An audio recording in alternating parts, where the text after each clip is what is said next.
So let's value and respect each other's time. This is tonight's podcast. Welcome to my YouTube channel. My name is Alain Faber. I'm a teacher for more than 25 years, and I discuss different topics of interest and things that I think about or that I go through during the day, and I think that you might like. So today is about time.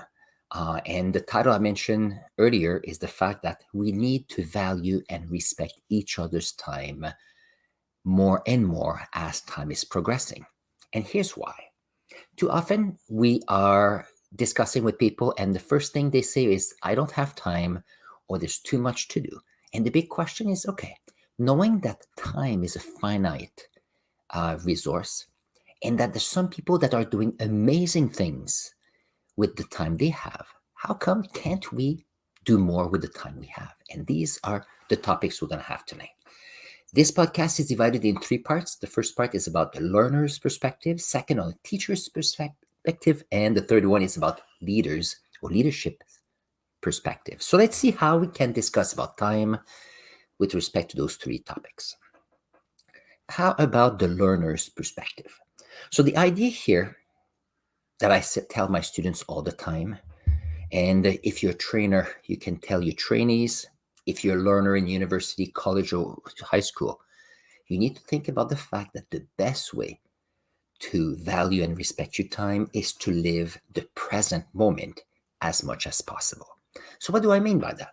Well, if you are going to school and you are in a class, then the best thing is to be in the present moment, to be there for the lessons, to be there for the learning experiences in your classroom. If you are with, let's say, a team, a group of people, and you are working together to learn something, the best thing is to live the present moment, to actually appreciate the time that people are there with you, but also nurture the discussions you can have, ways for you to have a better understanding on the topics you're trying to learn. And the reason for that is that if you don't spend time or spend energy to focus on the present time, that means that you are living either in the past, thinking of all the things you need to do, or about the future, thinking of all the notification and all the parts, the social media and the things that you need to do.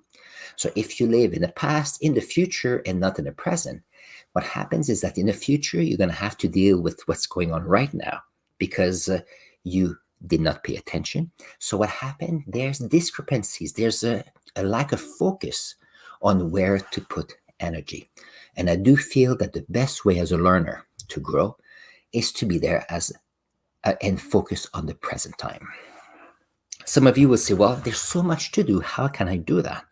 Well, the best thing or the best way for a learner to do so is to schedule when you want to do what you want to do.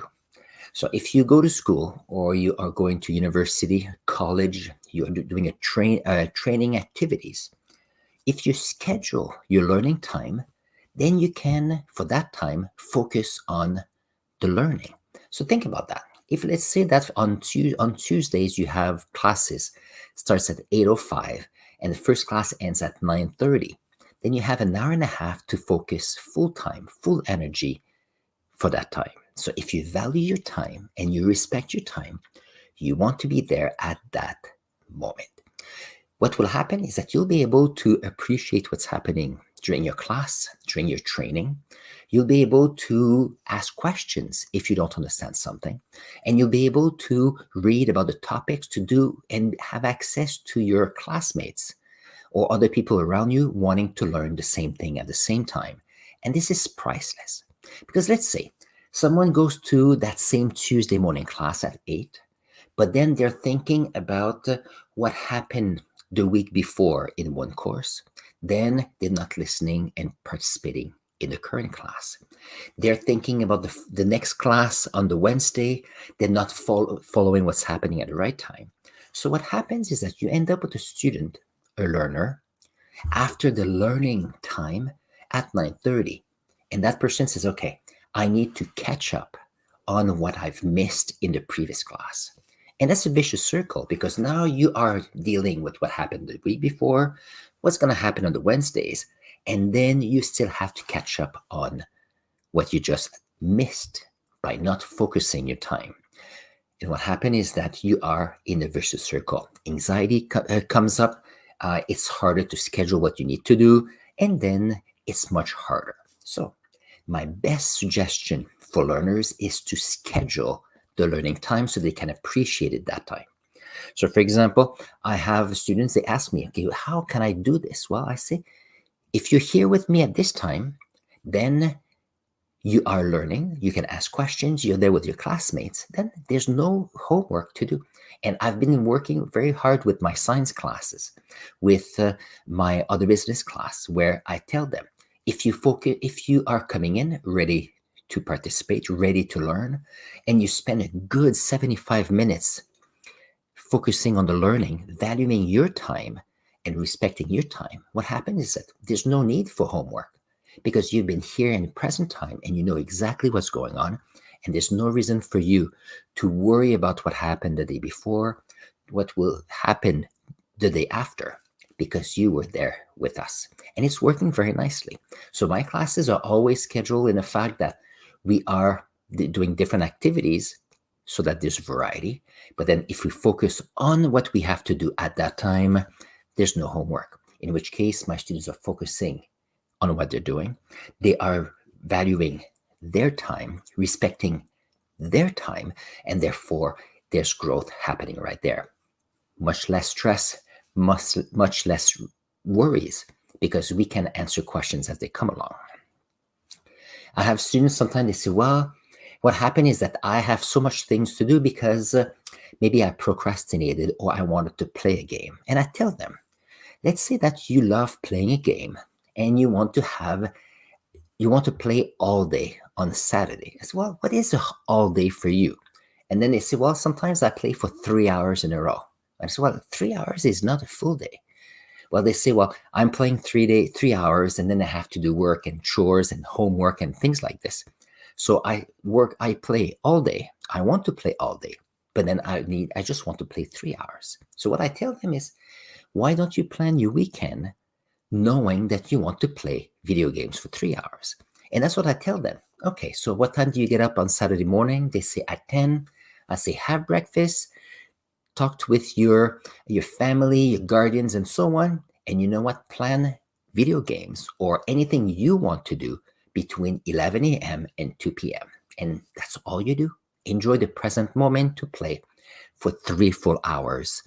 And that's all you do. You don't have to worry about what happened the day before. You don't worry about what's happening right after. All you know is that you have dedicated time for playing video games. So here you are valuing your time, respecting your time, so that you do what you want to do, which is playing game. And then I say, think about that.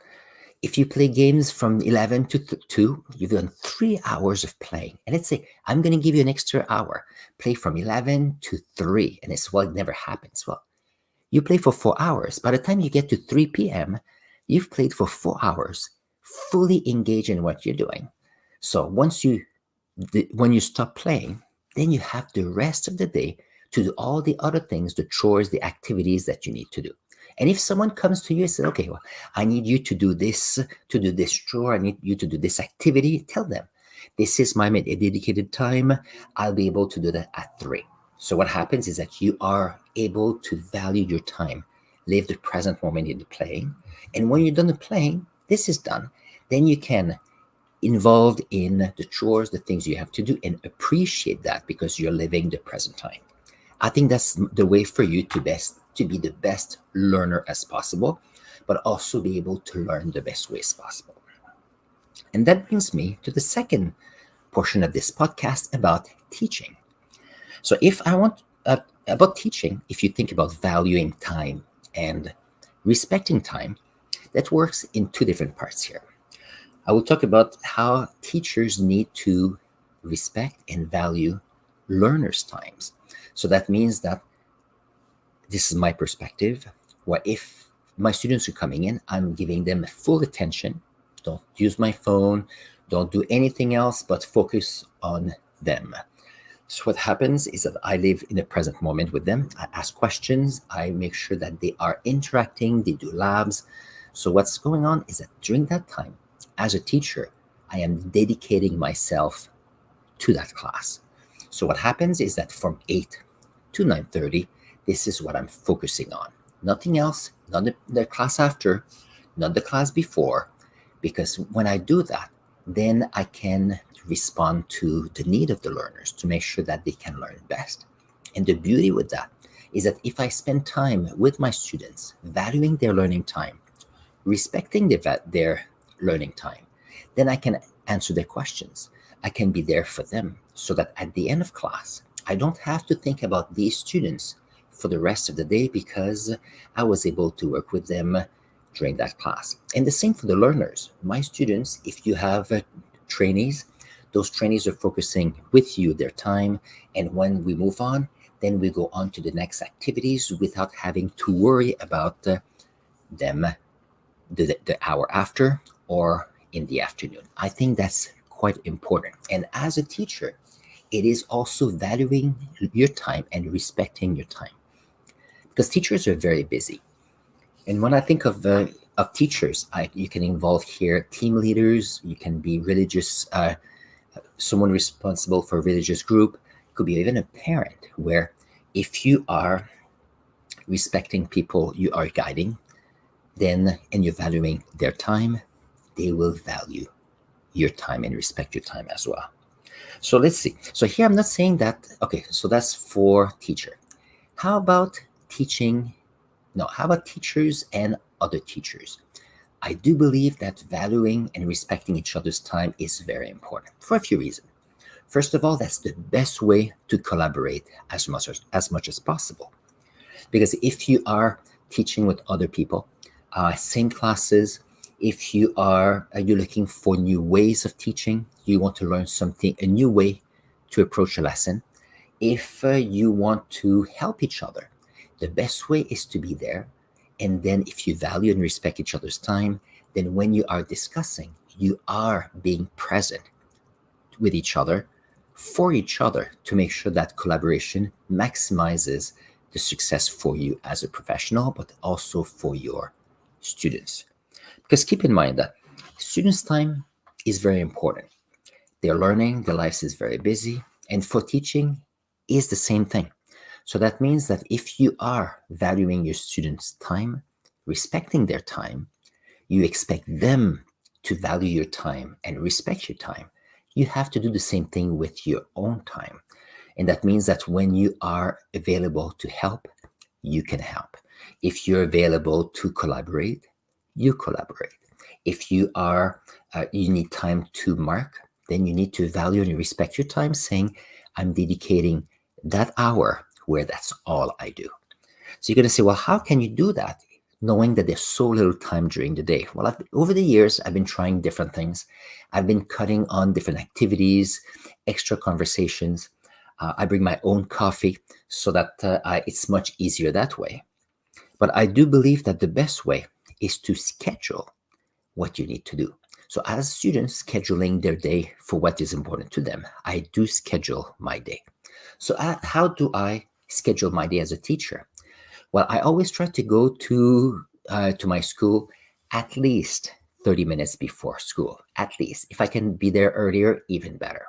So what I do between 7:30 and 8, I do check I take about 10 minutes making sure that my plans are ready. And then I take about 15 to 20 minutes to actually make sure that I answer my emails. I just take 15 minutes max. I look at the emails, the most important ones, I answer them. If there's something that I'm not quite sure, I read an email or two, at least I can think about them. And then that's all I do. I do the most important emails, and then I close the email window because I need to focus on what's next, which is my next class. Then I go to my class, and then I set them up to make sure that I can be ready for them. You're going to say, well, emails happens all the time, and that's true. However, in my day, I check emails 3 times a day. I check them between 7:30 and 7:45 or so. I do check them at about 11. So at noon, at lunchtime, about 15, 20 minutes. I do everything I do to do that. If there's something that it doesn't involve me, I don't pay attention. If it requires a quick answer, I do so. If it requires me to send emails to parents, I do that as well. But I take just about 15 minutes at lunchtime just to make sure there's no emergencies, and then I can have time for my lunch. And then after that, there is during my prep time. Right now, I have prep time late afternoon just before I leave school. So usually when I start period 5, I do not check emails right away. I usually check emails at maybe half an hour before my day end at the school.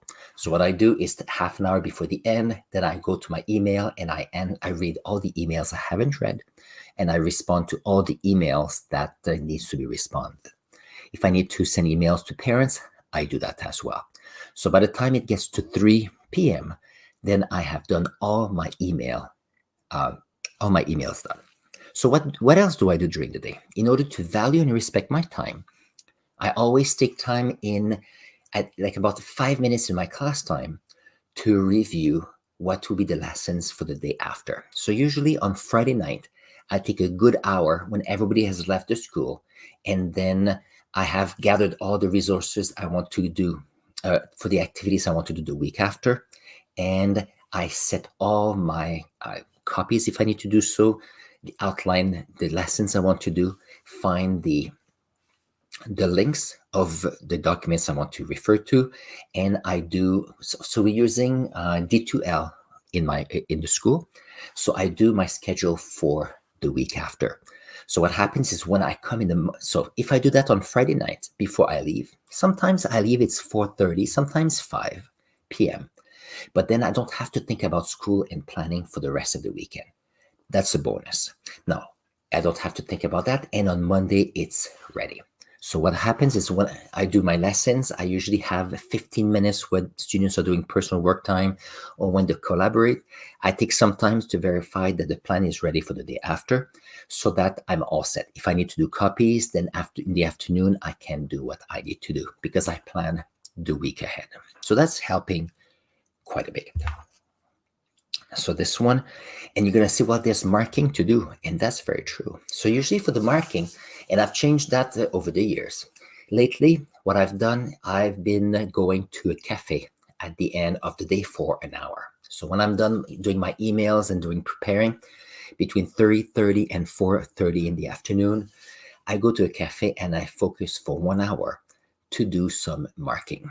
The reason why I don't go home right away is that once I get home, there's always things to do. We have to clean the kitchen, we have to prep dinner. However, if I have 1 hour away from school, but not at home yet, and I focus for 1 hour, a good hour of focused marking, you can get a long way. And it doesn't mean that I mark the whole part of what I need to do. Sometimes I'm 3/4 done and then I stop because I know that the day after I'm going to have another hour of marking. Now I say that, but it's in a perfect week. We have report cards right now. So right now I'm working on Saturdays and weekends because I have extra marking that I have to do. It does happen that sometimes I have work to do. So I set up maybe a 2 hour in the afternoon on Sundays, and I can focus on that. I never plan my lessons on the weekend. And the reason for that is that I have to think of too many things all at once. So I do the planning at home, at school. However, for marking, then you do what you can, and then when you stop, at least you know where you're at, and you can do it at home. You can do it at school, in a cafe. So there's always something to do that way. And another thing I've learned is often when I do evaluation, some people like people to do it online. I tend to always, if it is written work, I print it before I leave school. If it is an activity that they need to do, I ask them to save it as a PDF file, and then I print them. If we have a test, I do it on paper, and I know I could use electronic devices. The issue is that if you do it online, then you have to mark it online, and there's a lot more work to do in front of a computer. And I realized that if I do it on paper, I can do marking in a cafe. But I have noticed that if I spend less time in front of a screen, I sleep much better and I have a much better time. And here again, it is that part of valuing my time and my energy and respecting my time and energy. So, like the same way for learners, I tell them to schedule what they need to do and what they want to do, including playtime. For teaching, I do schedule what I have to do as well. By scheduling it, I know what I'm going to do at that time, and then I know that I'll have time afterwards to do other things I want to do. And I can even plan walks outside. I can plan things I want to do to make sure that I can appreciate them. The third section for this podcast is about leadership. And I was trying to see how I can use this idea of respecting time when you think of leadership. So when I think of leadership, it's a person that is helping or guiding others to become better. So leaders are learners. So I have leaders can be of any age, could be teenagers, young kids, young adults, could be all places in life, all kind of jobs, responsibilities, titles.